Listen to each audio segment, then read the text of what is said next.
right, kids. I still ain't found this damn shirt. And I do apologize for my language, but that is exactly how I feel today. Hold on. I'm trying to get out the Michael's parking lot, honey, and I try to tread lightly because at Michael's, you find a lot of older people and, well, at ours, I'm not sure about everybody's, but you find a lot of older people and people with handicaps, be it mentally or physically. And I don't like to, like, drive super fast because you never know, like, a child may run out in the street, you know. Actually, the car I was just driving by had an autism sticker, and I'm like, okay, let me make sure I'm not finna hit nobody, you know, that kind of thing. Well, I mean, I don't ever try to hit nobody, but still, at Michael's, I take extra precaution because I've actually been at Michael's and seen a little kid almost get run over, and I'm like, okay, so I don't like that. Let me make sure when I'm here. And the kid had autism, and he was, you know, not doing well after that. So anyway, along with the review, as soon as I find my notes, this is going to be, I think, the quad. Let me see. Yeah, the quad. So let me go on and delete these Black Lightning notes because I put them all on one page, and I'm going to get confused if I lose my place. So anyway, so the beginning of the episode was very strange. Very, very strange because it was like a war zone of some sort, and Eva's running, and she's like throwing books at white people and telling the children, free your minds. And I'm like, what's going on here? Next thing we see is her having a meeting with the students. And she's giving okay, so white people want to buy our, they want to buy our hall, whatever it was, Smith Hall or something like that. And beep, beep, sis. Beep, oh, you're letting someone in. Well, how nice for you, but I'd like to go. Because I'm going to miss this light. And you know what? In order to not miss this light, I'm going to take a ride. Yep, there we go. And I'll just hop on the freeway from this way instead of the other way. But yeah, so the kids were like, we can't sell our whatever. That'll make us not be exclusively black or something. And I'm just like, I mean, I understand that this is like a problem, but I'm tired of the storyline. You didn't stop at the stop sign. But yeah, I understand that, you know, we don't want to sell the school to the white man, but I'm tired of it as a storyline. I would like to get on with something else. Honestly, because last season was it had a bunch of moving parts. This season seems to not have as many moving parts. Last season, we dealt with Eva sleeping with one of the students. Speaking of, where is he? Suspicious. She was sleeping with one of the students, but she was trying to get her husband back. Her daughter had been raped. She was frigid, and then, her heart turned, from ice to water, and, she started loving her daughter again, and she didn't even, we had to go through, she didn't want Sydney initially, and, but then she found that she did enjoy her daughter, and it's just, last season, it was good. This season is like, we don't want the white man to have our school. And that's all we've gotten thus far. By this point, last season, we had already established that, she was disgraced at her other school for sleeping with one of the students. And then the student followed her to the new school. And she was half trying to get away from him, but half still sleeping with him and half still wanted her husband. Like, it was drama, as Barbara Streisand said in the hit movie Funny Girl, which I have not watched in almost a year, girl. What am I doing with my life? I need to carve out 4 hours of my day and watch that. Maybe tomorrow. But, anyway, it was just a lot of moving parts. This season seems, and I'm going to get off the freeway because I ain't got the energy to be hollering like this. This season seems to be much more frigid. It's just, we don't want the white man to have our school. And then band director is over there trying to, plot his revenge, and that's it. But last season, he was plotting his revenge. He was dealing with cancer. He hated Eva. Coach liked Eva. Jason Pitts from the game was hanging around. It was just a lot going on last season, and it was a lot of moving parts, and it wasn't overwhelming like on the haves and the have-nots, which I'll be talking about in a little bit, where it's a bunch of moving parts, but it's kind of overwhelming because it's moving so slow. It was a good pace. It just, I don't know. But whatever, girl. The kids don't want to sell the school or a piece of the school. What? Are we having an earthquake? What is going on? I think we had a light tremor. We have those all the time.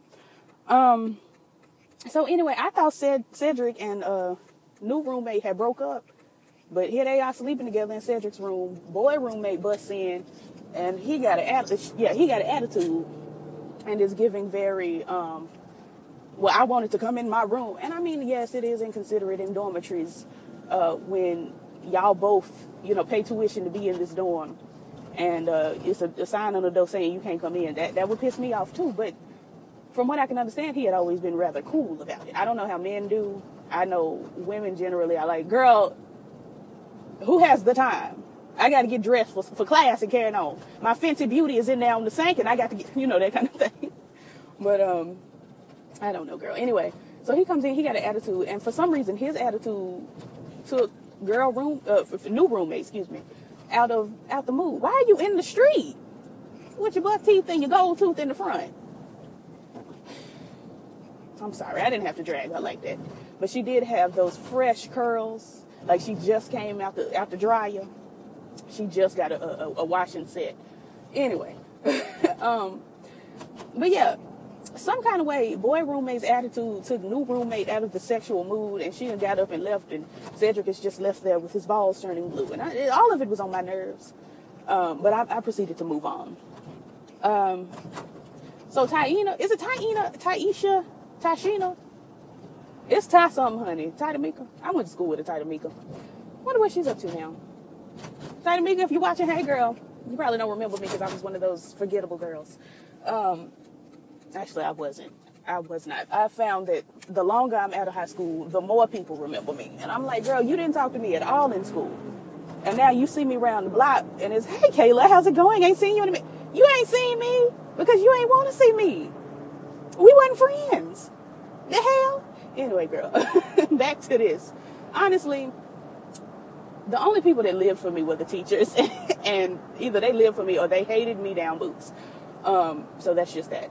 But, so anyway, Ty, whatever her name is, and white roommate are now good girlfriends, but Ty and Sydney got some sort of a rivalry, and then Sydney and white roommate got some sort of a weird beef. They still mad. She's still mad because I guess Sydney left her to be sick by herself. But girl, that's real rude and inconsiderate to think that somebody got to sit there and catch your virus with you. That's rude.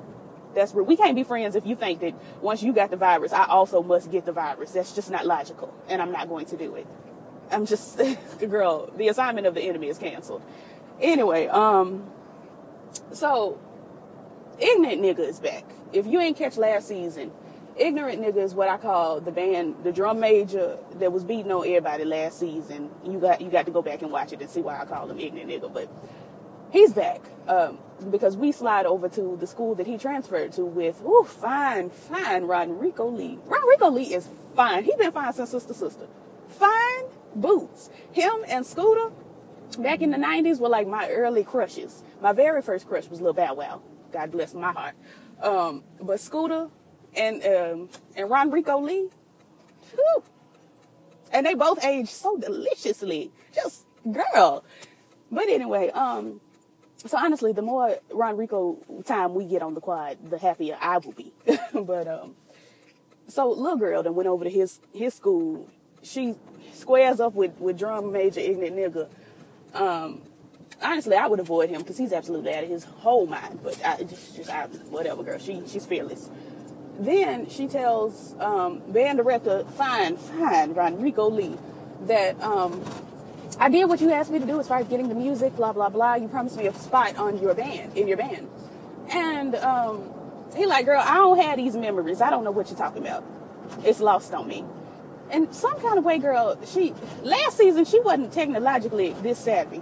She must have took a summer course because, girl, what in the world? She calls him from her phone and clones his phone.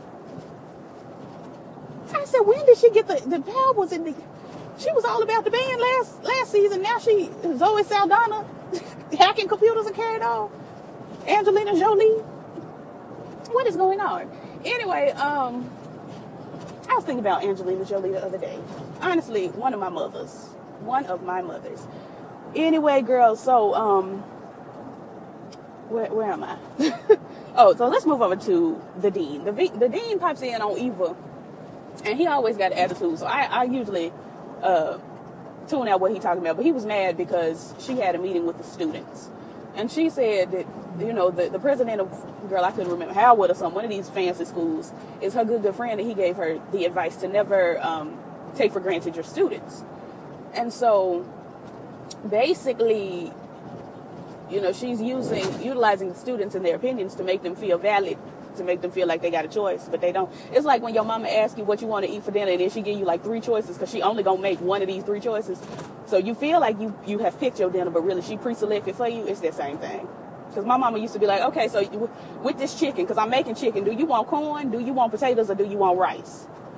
Which one? And I'd be like, I want potatoes. And I would really be sitting there like, girl, I got to choose my vegetable. Like, I would really be hype about it.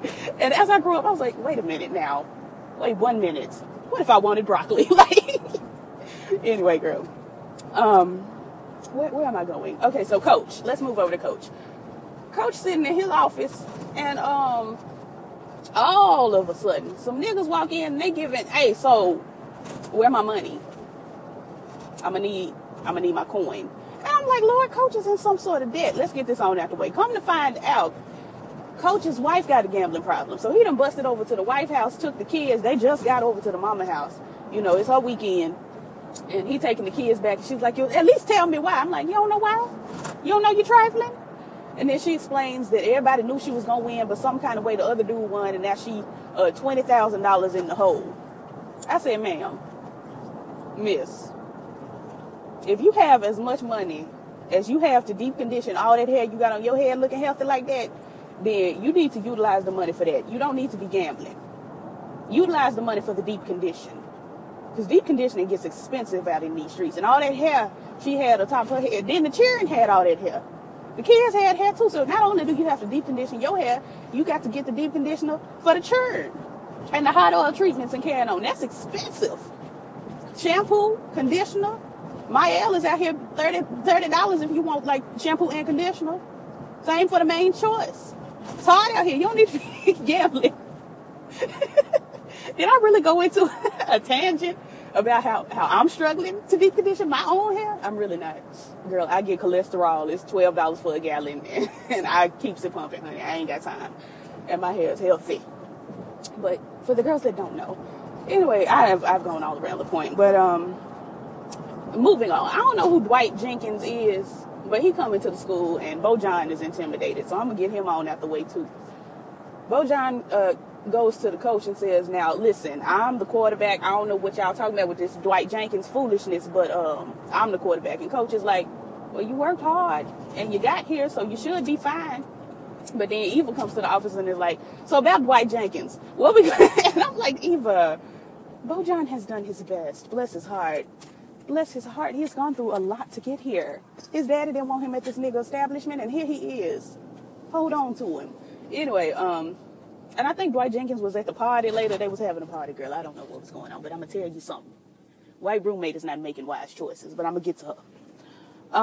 But anyway, Dwight Jenkins' daddy apparently is big boy. I don't know what was going on with that, but he's the dean's nephew, so it's like almost certain that he's going to come to this school and, drama. Bojan feels intimidated.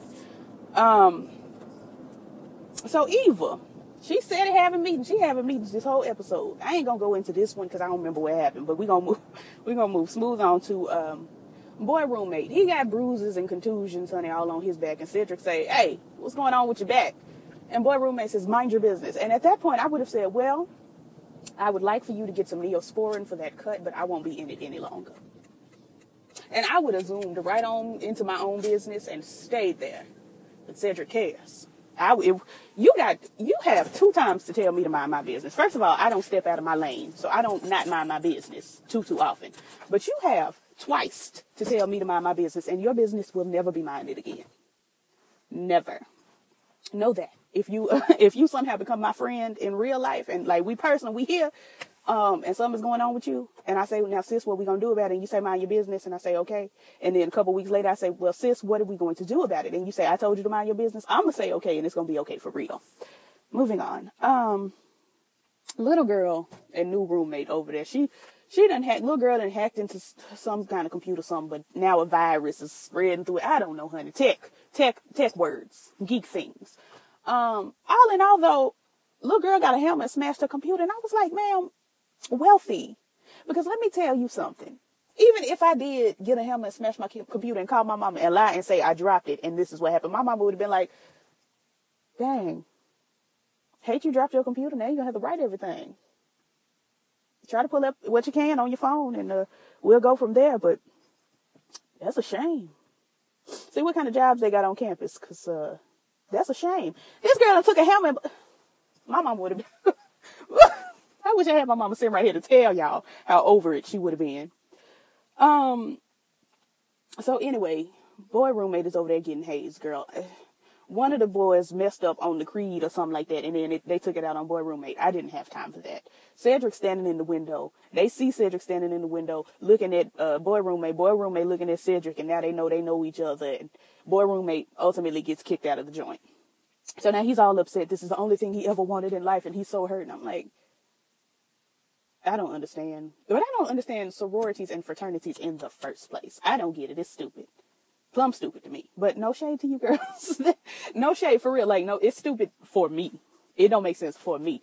I understand it's a sense of community and all of that yada yada yada yada blah, but it don't make sense for me. Because AKAs are stuck up, and in my experience, AKAs are stuck up in my experience. And Deltas, if I were ever to join a fraternity, it would be Delta. I mean a sorority, excuse me. It would be Delta, but girl, still wouldn't do it. Just still wouldn't do it. Anyway, girl, so Eva calls Cedric over to the office or texts him or whatever. He comes in, they offer him some pizza, and then say, we need your help saving the school. So he offers to, he says he'll help, and then they fist bump, and he takes the pizza on with him to class, back to, to his room or whatever. Why are y'all so invested? There are people really stuck up Monique's booty. Stuck up there and commenting on my things from inside of Monique's colon. Girl, it is my opinion. You may have yours, but you're not going to be mad at me for having mine. That's crazy. Moving on. Back to this. I'm sorry. My notifications pop up on my phone while I'm reading my notes, and I'll be like, girl, what are you talking about? Anyway, little girl popped in on Ron Rico again, and all in all, she secures her spot in the band next year. I don't know. Eva invites James to dinner. James is the man who wants to buy the school, whatever. Let's see. Let's go to the party. At the party that Taina, I don't know, girl, and white roommate are at, Sydney pops in dressed like Diana Ross and the Supremes. I said, ma'am, why you dressed like this? What is going on? But anyway, I guess the music prompts Sydney and white roommate to join forces and be friends again, and they get out on the dance floor and they're dancing, and then you see this young man standing over to the side with his mouth ajar, wide open, staring at these ladies on the dance floor, and I'm like, ugh.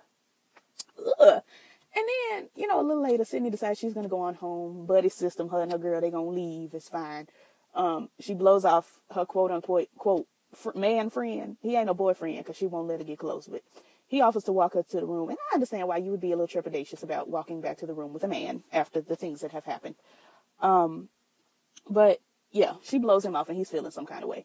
In the meantime, dude, shirtless, mouth agape young man is staring at white roommate, and then they get to dancing, and then they having sex. And I'm like, the last person, the very lastest person that I would be having sex with is the nigga who was standing on the side of the dance floor with his mouth wide open, head stuck out, mouth open, staring at me. Last nigga I would open my legs for. The last one. I didn't have time. I'm like, white roommate, girl. And in the meantime, at the party, Bojan punched Dwight Jenkins' henchman, best friend. I don't know what was going on. I don't know who them folks were. But Bojan punched somebody, girl. And Taina, she was mad about it. At dinner with Eva, James says, well, listen, I want you to do a little something for me, and then I do a little something for you as far as $5 million. She says, listen, I may be broke, I may be black, I may be ugly, but I ain't sleeping with you. Like, she was like, girl, listen, I ain't got no money. I'm completely at your mercy, but I'm not having sex with you. And he's like, girl, ain't nobody worried about sex. This is not what this is. I just wanted you to play a game with me. And I'm like, what kind of game? What is this? And she initially is like, all right, get on now. Ain't nobody got time. Leave us. Like on Coming to America. Leave us. But then she says, well, now, out of curiosity. And I'm like, girl. He opens the bag and she looks in there. She says, is that for me? He said, no, it's for me. I said, what is it? What kind of kinky foolishness is about to go on? He runs to the bathroom. She says, you know, where? She's looking over the contract and it looks solid. He says, where's the bathroom? She says, couple doors to the left. I said, Lord Jesus, you finna be involved. He goes to the bathroom and comes back in a onesie with a bottle. I said, sir or ma'am, because I don't know what your proclivity is on this day. What are you doing? He crying. He wants to be fed baby food. He wants to feed her baby food. I'm like, what in the world? But for $5 million, I probably would have did it too. But there was a lot going on. Anyway, girl, so that was that. I rambled a lot on this one. Hope y'all enjoyed it. If you didn't, I do apologize. Like, comment, subscribe, all the things that YouTubers say, and I'll catch y'all in the next one. Peace.